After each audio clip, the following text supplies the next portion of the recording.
सुप्रभात बच्चों, कैसे हो। आज हम पढ़ेंगे पाठ क्रमांक 11 चींटी एक सामाजिक जीव।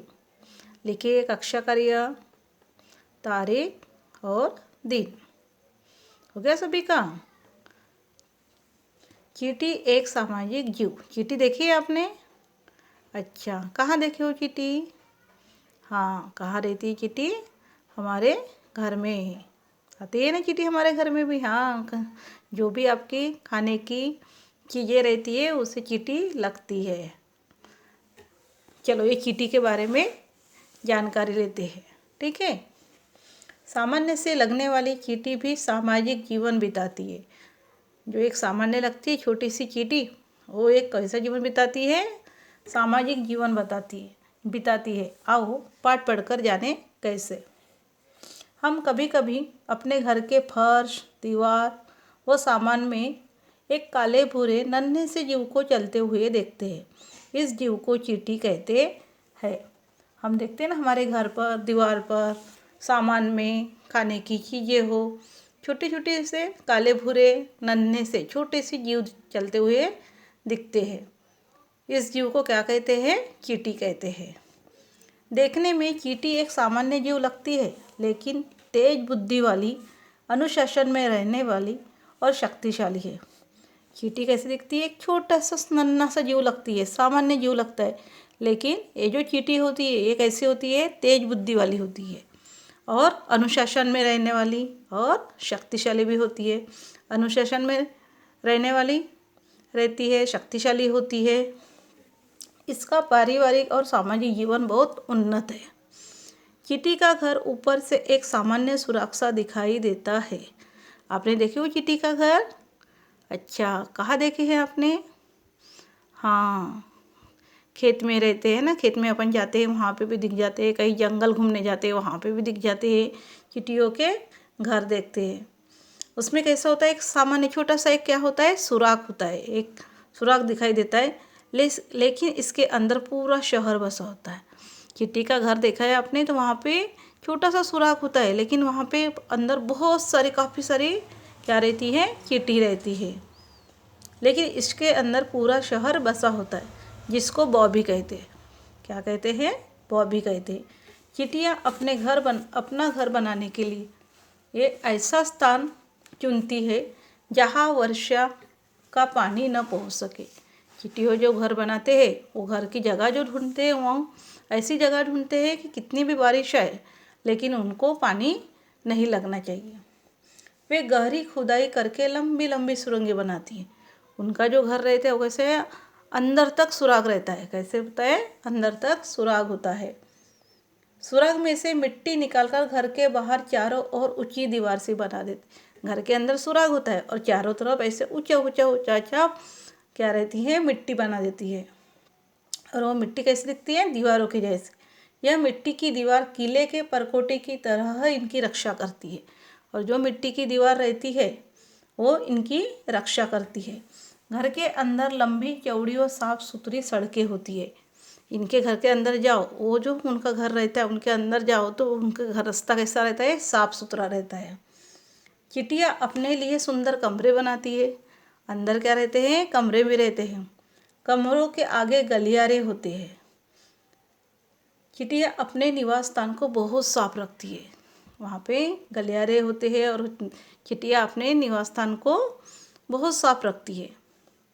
चींटियों का काम करने का ढंग अनोखा है। इनमें अधिकतर मजदूर चींटियाँ होती है। चींटियाँ काम भी करती है तो उनमें भी उनका काम करने का तरीका अलग है। इसमें ज़्यादातर चींटियाँ क्या रहती है? मजदूर रहती है। इनके काम बटे होते हैं। कुछ मजदूर चींटियाँ बाहर से खाने की चीज़ें लाती है। चींटियों में क्या लगा है? सभी के काम बटे हैं। इसमें से कुछ मजदूर चींटियाँ रहती है वो बाहर से खाने की चीज़ें लाती है।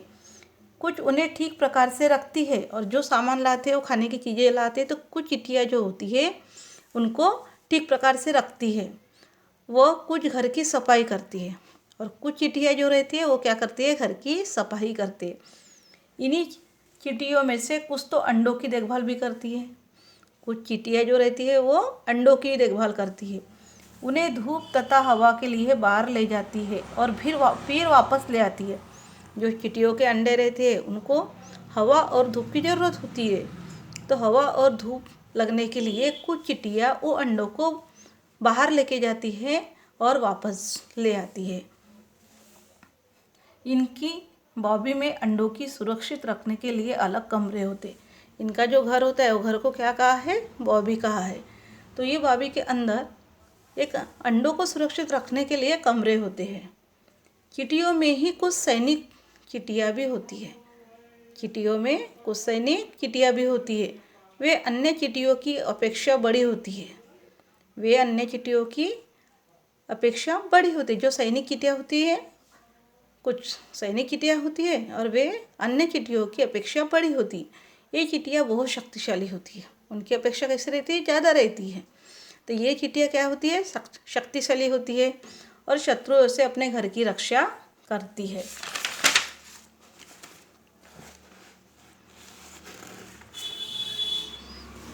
कभी कभी ये दूसरे दल की चींटियों पर आक्रमण करके उन्हें अपना बंदी बना लेती है। ये जो सैनिक चींटियाँ होती है ये बहुत शक्तिशाली होती है। तो ये क्या करती है, दूसरी चींटियों पर आक्रमण कर देती है और उन्हें अपना बंदी बना लेती है। बंदी चींटियों में से दास का कार्य करवाती है। फिर जो चींटियाँ बंदी बनाई हुई जाती है उनसे क्या करती है, काम करवाती है और इन पर कड़ी निगरानी रखते हैं। काम भी करवाने लगाते हैं, उन पर निगरानी भी रखती है।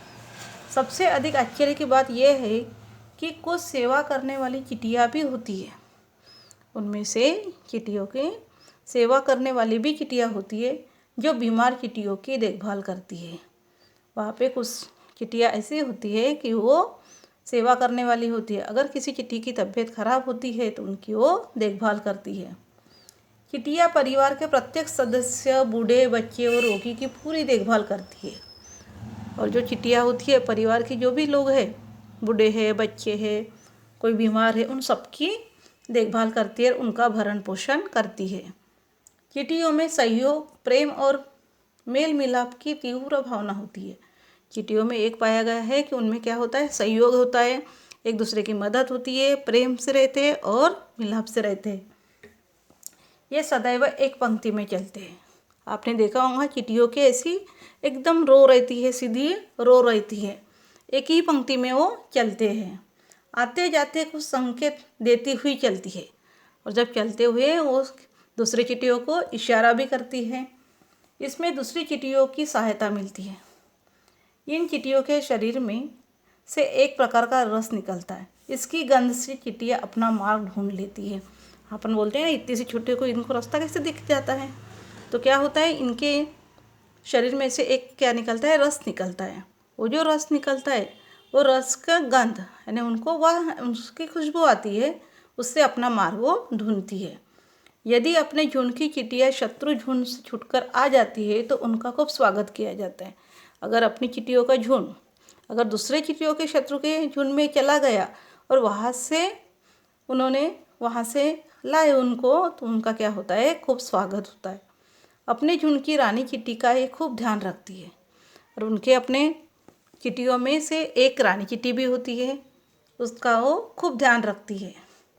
चींटी के विषय में कवि सुमित्रा नंदन पंत ने लिखा है, चींटी है प्राणी सामाजिक, वह श्रमजीवी, वह सुनागरिक।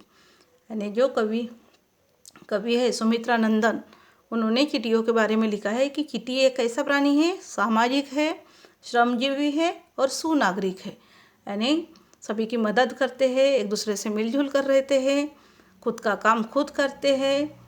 चींटियों में एकजुट बन के वो रहते हैं, एक पंक्ति में चलते हैं, एक बड़ा मकान होता है तो उसमें एक साथ रहते हैं। ऐसे ये सुनागरिक भी है। धन्यवाद, फिर मिलेंगे।